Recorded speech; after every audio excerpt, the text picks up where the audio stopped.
안녕하십니까 구독자 여러분, 또는 종종 들려주시는 지나가시는 그 관람자 여러분 모두 감사합니다.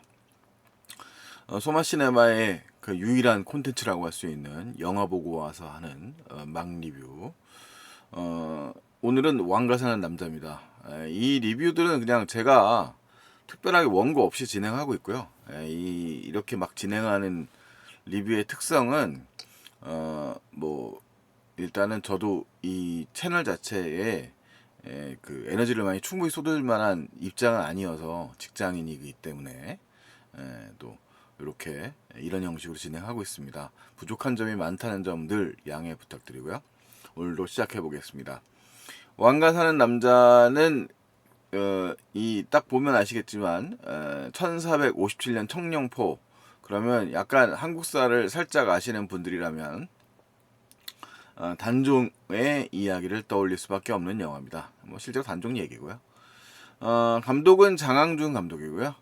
각본에도 작업에도 참여를 했습니다. 그 각본은 황성구 작가랑 같이 작업을 했고요. 지금 보고 계신 건 장항준 감독의 장편 영화 연출 작품입니다.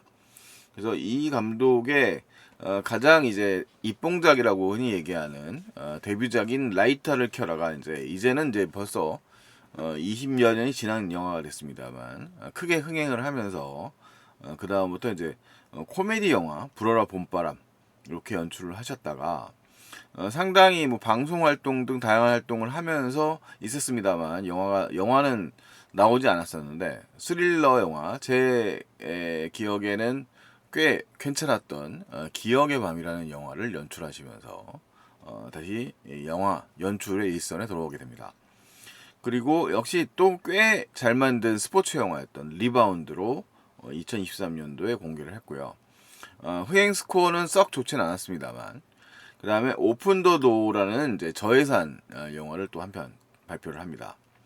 그리고 이제 왕가 사는 남자는 또 3년 만에 다시 공개를 하게 되었네요. 전작들에 비해서. 이 영화는 약 105억 규모니까 일단 사극 영화이기 때문에 뭐 아주 거대한 예산은 아닙니다만, 그래도 한국 영화에서는 큰 예산이 들어간 영화고요. 일단 왕가 사는 남자는 이 평가가 괜찮습니다. 이 상업 영화라는 점을 감안을 해보면 요즘에 나왔던 상업 영화들이 3개 이상 받은 영화들이 이렇게 흔하지 않았던 걸로 떠올리게 되는데, 이 대부분의 지금 6명의 평론가들이 참여를 했고 관심이 있었다는 얘기고요. 그래도 어느 정도 관심이 있었다는 얘기고, 그 중에 3명의 평론가는 3개 반 정도를 줬으니까 그래도 이 영화는 볼만한 상업 영화입니다 라는 뜻입니다. 제가 해석하기엔 그렇습니다. 그리고 실관람객 평점은 평론가보다 당연히 더 좋습니다. 9.2 정도고요. 왕가 사는 남자는 어느 모 프로그램에서 이명세 감독이 말씀드리기도 했는데, 이게 작가적 자의식을 크게 드러내지 않은 영화예요. 그러니까 그런 뭐 흔히 말하는 미장센이라고 말하고 하는 그런 시각적인 예술이라든가 이런 것들을 크게 강조하지 않으면서 일종의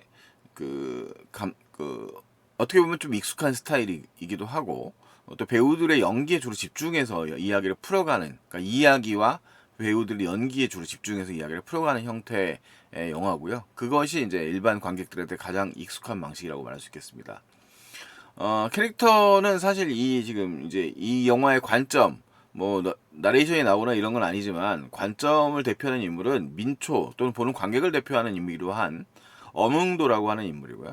이 인물을 이제 유해진이 연결합니다. 이 영화의 울음과 웃음을 모두 오가는 그런 인물이고요. 일종의 이 두 캐릭터가 모두 서사적으로 봤을 때는 성장하는 캐릭터들인데, 일종의 주역이자 관찰자이기도 한 인물이기 때문에 가장 중심에 있는 인물은 역시 유해진 배우라고 말할 수 있겠습니다.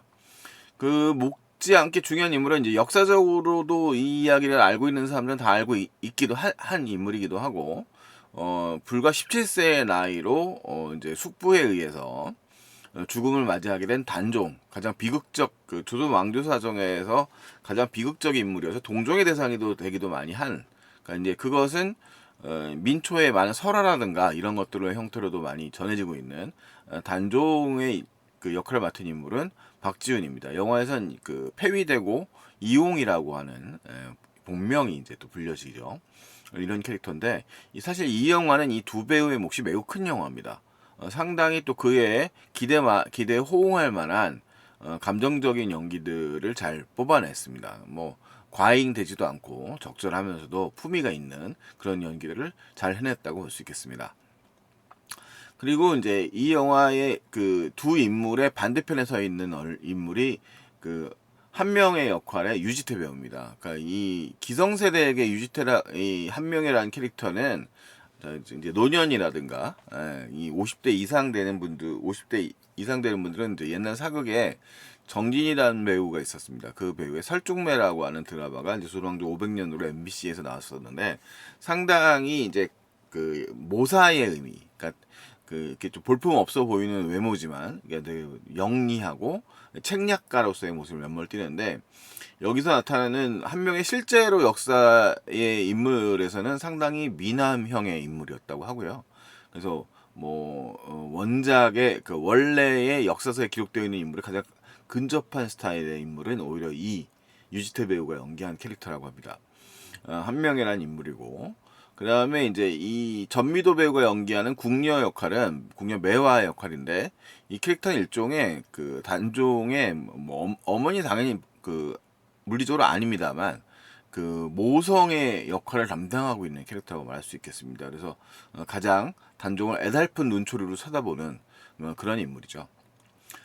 그리고 이제 이 금성대군이라는 인물인데 실제 역사에 등장하는 인물인데요. 그러니까 이 영화는 당연히 역사서의 공식적인 서사만 따온 건 아니고 각종 설화라든가를 하고 인물은 또 압축을 해가지고 이야기를 좀 구성을 했습니다. 실제로 단종이 이 영화 내내에서는 청년포에 있는 그 기거지에 그 원래 영화에서는 뭐 무당이 있었던 그런 집이라고 설명을 합니다만 그 곳에 계속 있지 않았다고 해요. 대부분의 시간은 이제 저기 뭐야 영월에 있는 그 뭐죠 그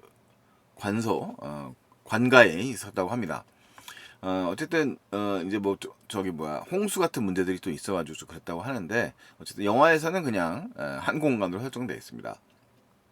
그리고 금성대군은 그 자신의 조카였던 단종과 가장 가까웠었던 그런 인물이었다고 하고 실제 역사에서도 일종의 반정을 시도하다가 이 사약을 맡게 되는 그런 인물입니다. 그러니까 뭐 역사에 나왔기 때문에 스포라고 할 건 없을 것 같습니다. 뭐 물론 뭐 당연히 그런 내용들까지 알고 있는 분들은 있겠습니다만 어쨌든 단종이 짧게 살다가 죽게 됐다는 사실은 알고 있으니까요.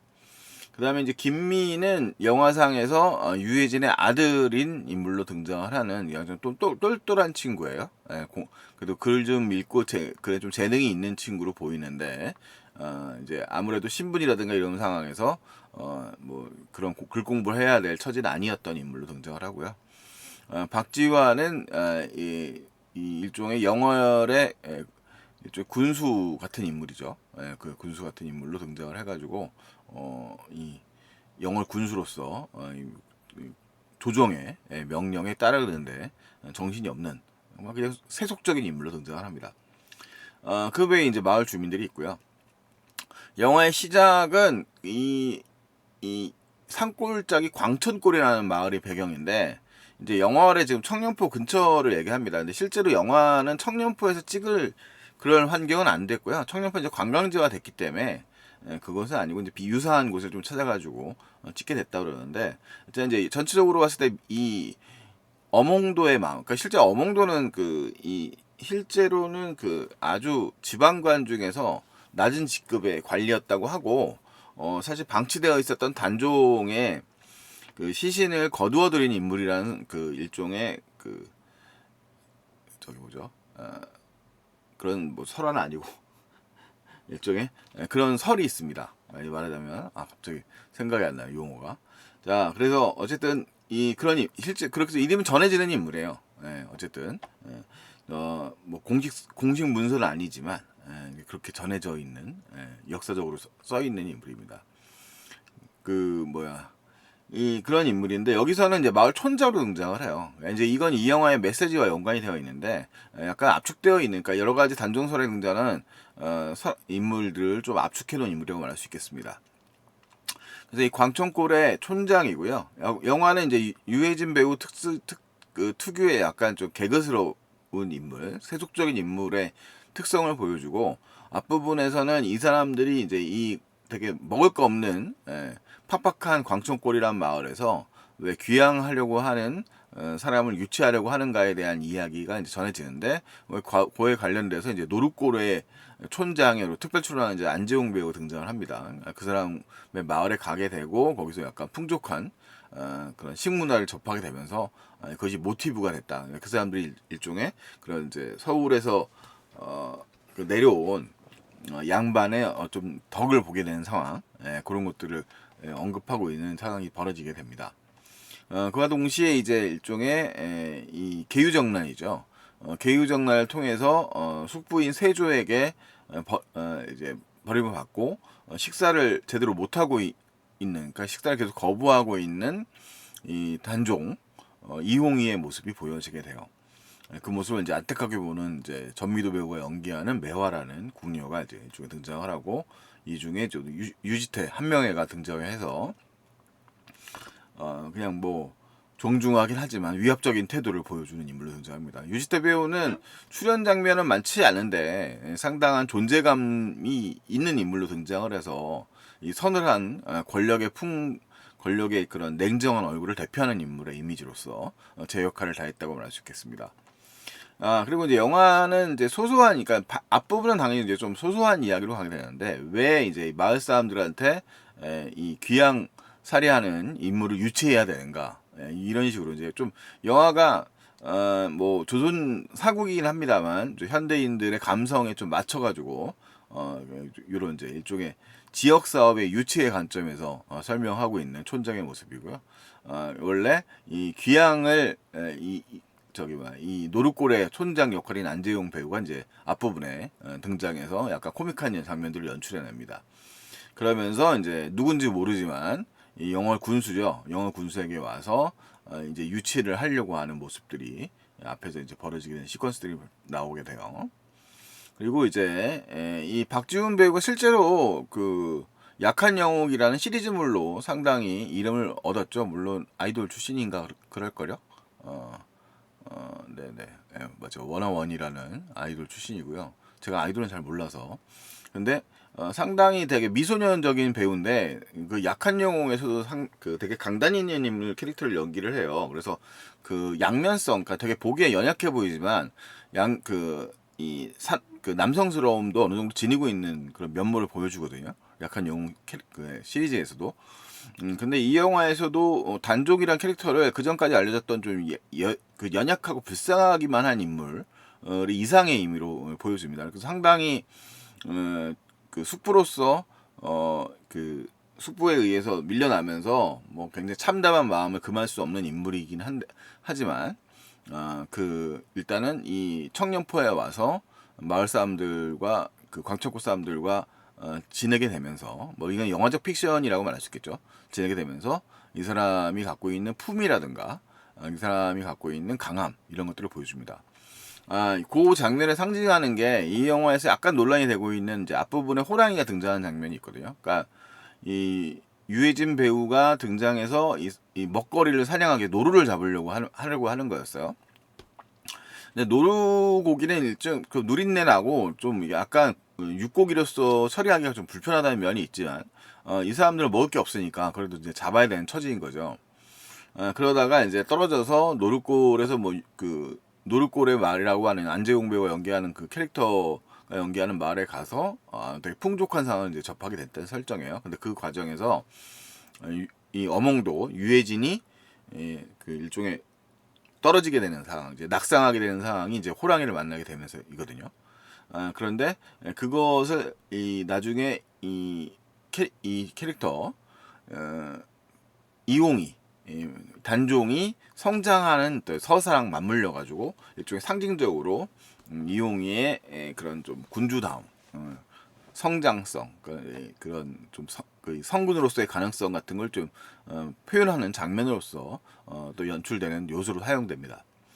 자, 그리고 이제 이 청년포의 이제 이런 상황들을 이야기하면서 이제 이 한명회가 일종의 이 상황이 이제 있었다는 설정이에요.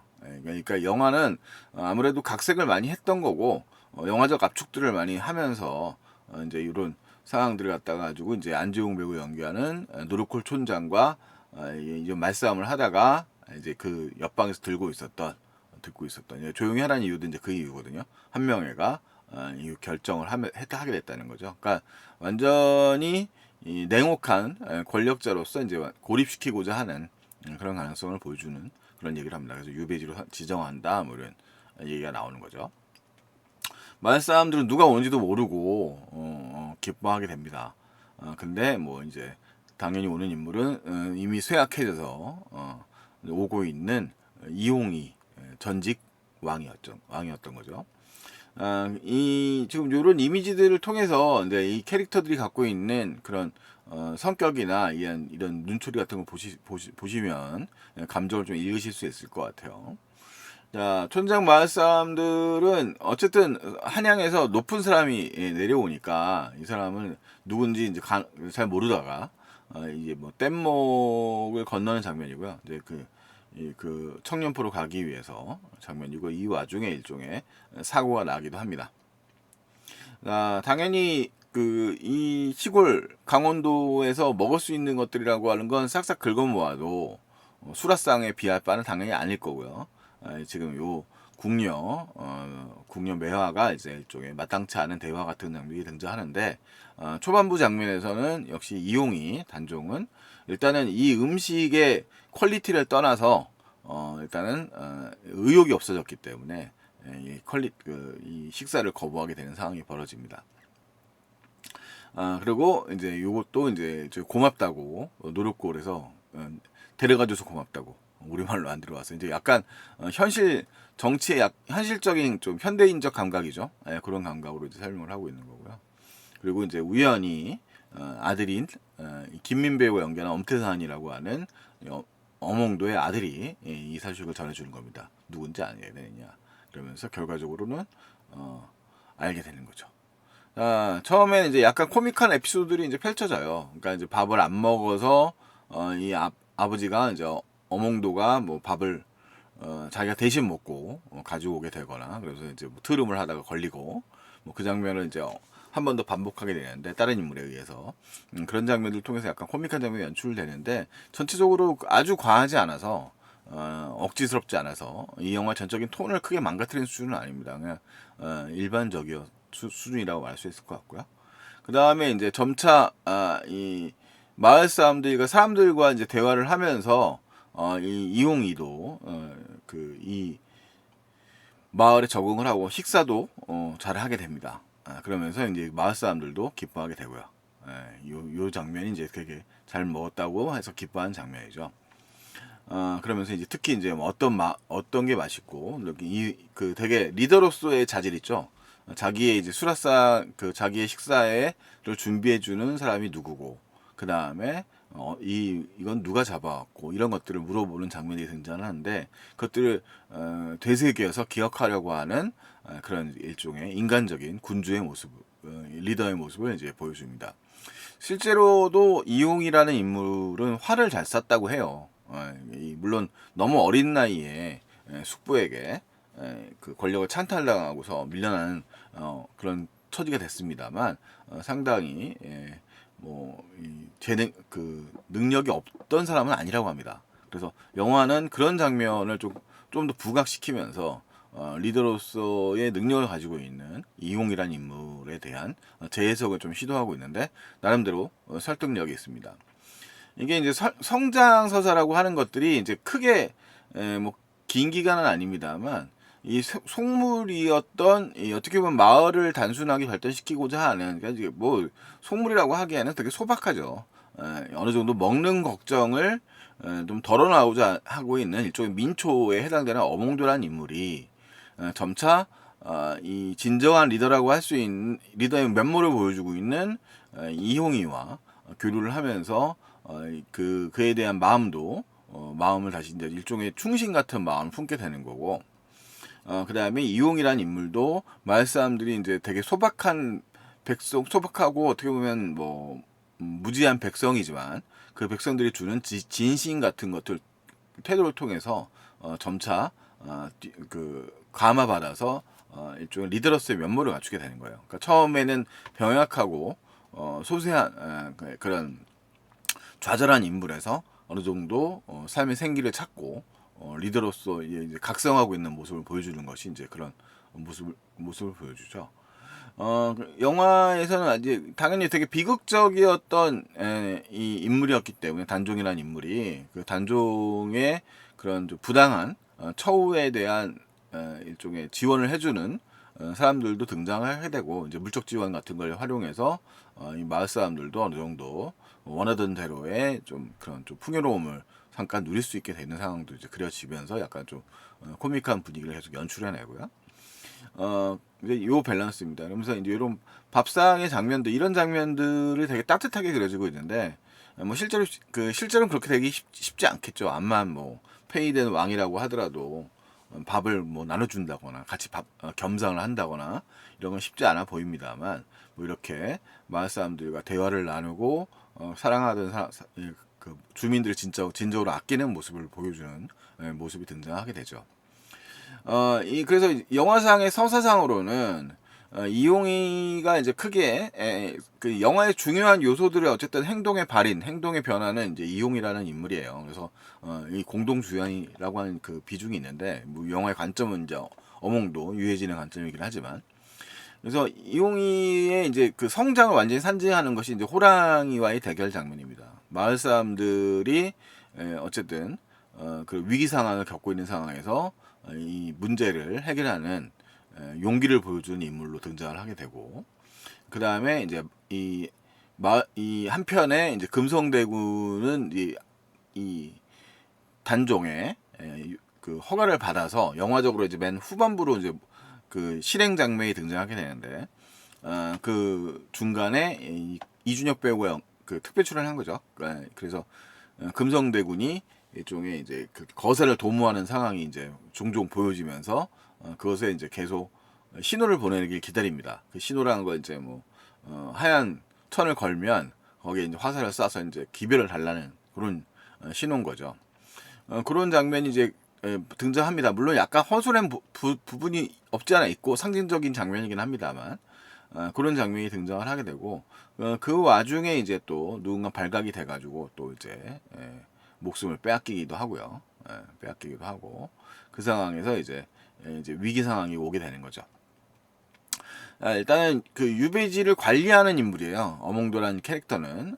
뭐 영화에서 나오는 이 캐릭터는 또 약간 복합적인 인물이라 여러 인물을 섞어 놓은 인물이라고, 영화적으로 각색한 인물이라고 할 수 있겠고요. 이 가장 크게 이제 마지막에 폭발하게 된 계기가 이 마을 주민 중에 한 명이 이제 이 일종의 그 단종이 이용이가 이제 글 공부도 시키거든요. 이용이가 글 공부를 시키고 마을 사람들이 이제 글씨가 보고 싶다는 걸 보여주기 위해서 움직이게 되는데, 그 친구가 이제 그 죄로 곤장을 받고 그걸 풀어주려고 직접 행차를 하지만 아무것도 할 수 없는 무력함을 느끼게 됩니다. 이 권력에 짓눌리게 되죠. 그래서 그것에 분노가 폭발하면서 일종의 영화적 결기를 드러내는 장면이 실행되는 장면으로 이제 영화는 파국을 향해 달려갑니다.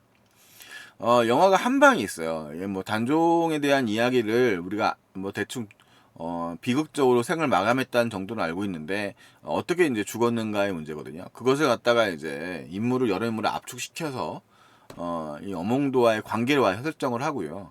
어몽도가 이제 마지막 장면에서 이제 거의 위기에 몰린 상황, 거사에 결국 실행을 실패를 하고, 자기가 이제 결국 단종이 일종의 이용이가 이제 결정을 하는 거죠. 내가 사랑하는 사람들을 위해서 어차피 이제 거둬야 될 거고, 그리고 이제 그 아낌의 이제 증거들을 보여줘요. 그러니까 당신들을 위해서. 그러니까 영화에는 두 개의 갈등이 있는데, 이 마을 사람들이 어쨌든 이 거사라는 사실이 벌어지고 있다는 사실을 어몽도도 이제 캐치하게 되고 상황도 알게 되고 그렇다면 이것들을 바로 보고해야 되는 게 당연히 타당하겠죠. 역적으로 물리지 않으려면. 그래서 어떻게 행동할 것인가 어몽도가 이제 관가로 달려가는 장면, 그 다음에 이제 그럼에도 이제 실행해야 되는 이용이의 장면, 그리고 이제 마지막에 실패에 도달했을 때 이들이 어떻게 문제를 해결해야 되는가 하는 장면 같은 것들이 이제 영화적으로 연출이 되면서 익숙한 결말이긴 하지만 나름대로 그 한 방을 주는 그런 영화적 결말을 향해서 달려갑니다. 그래서 왕가 사는 남자가 익히 사실 알려져 있는 이야기인데 이 감독의 장항준 감독이 서울의 봄을 보면서 용기를 얻었다고 합니다. 그래서 뭐 이 어느 정도 코드를 뭐 아주 심각한 수준으로 정치적 이야기들, 현실의 이야기를 딱 맞닿아서 하는 얘기는 아니지만 결과적으로는 민중의 삶을 대변하려고 하는 리더인 거죠. 영화에서 뭐 단종이라는 인물은 이 마을 사람들의 삶을 이해하고 그 마을 사람들과 소통하면서 그 소통에서 생명력을 얻는 그런 리더로서 성장하는 장면이 나오고 그래서 그런 리더에게 감정이입을 하게 되는 또 이 어몽도란 인물이 등장을 하게 되고 그 반대편에는 권력의 차가움만 가지고 있는 얼굴로 이제 한명희가 등장을 하는 거죠. 뭐 실제로 역사서에서 보자면 뭐 왕조 중에 세조가 정치를 잘했다는 이야기도 상당히 많죠. 하지만 이제 영화는 이 장편 영화 한 편에서 뭐 그 이야기들을 다 그런 담아내는 아이러니까지 담아내려고 했던 건 아니기 때문에 영화에서는 어쨌든 그런 부분들을 부각시키면서 이 두 인물의 성장담을 짧은 시간과 짧은 영화 안에서 잘 담아내고 있다라고 말할 수 있습니다. 그래서 달파란 감독이 음악을 담당했는데요. 음악적인 사용들도 적절하고 작은 역할이라고 할 수 있는 그 뭐 금성대군이라든가 그 다음에 뭐 동지 중추원사 같은 그 일종의 반란 세력의 캐릭터들도 약간 특별 출연한 배우들이 또 제 역할을 해서 존재감이 또 있거든요. 그래서 그런 캐릭터들이 잘 살아있기 때문에 영화도 나름대로 뭐 이게 활극 영화라고 말하기는 어렵고 활극 영화적인 성격이라기보다는 그런 하나의 역사적 한 토막을 통해서 이제 지금을 바라보게 되는 현대적인 상황들이죠. 쿠데타 일종의 말하자면 쿠데타 세력에 의해서 떠밀려난 그런 왕의 모습은 또 현대사에서도 또 어떤 모습들도 떠오르게 하는 면들도 있으니까요. 그래서 왕가 사는 남자는 뭐 어려운 영화 아니고 그냥 편안한 마음으로 보면 될 만한 영화고 익숙한 스타일이라서 아주 새롭다고 말하기는 어렵지만 그래도 감정적 고양이 충분히 잘 일어나고 여러 가지를 좀 생각하게 할 수 있는 면이 있는 영화라서 괜찮은 영화가 아닌가라는 생각을 하게 됩니다. 뭐 이상 뭐 왕가 사는 남자 이렇게 얘기를 해봤습니다. 다음에 또 다른 작품을 보고 와서 말씀을 드릴게요. 안녕히 계십시오.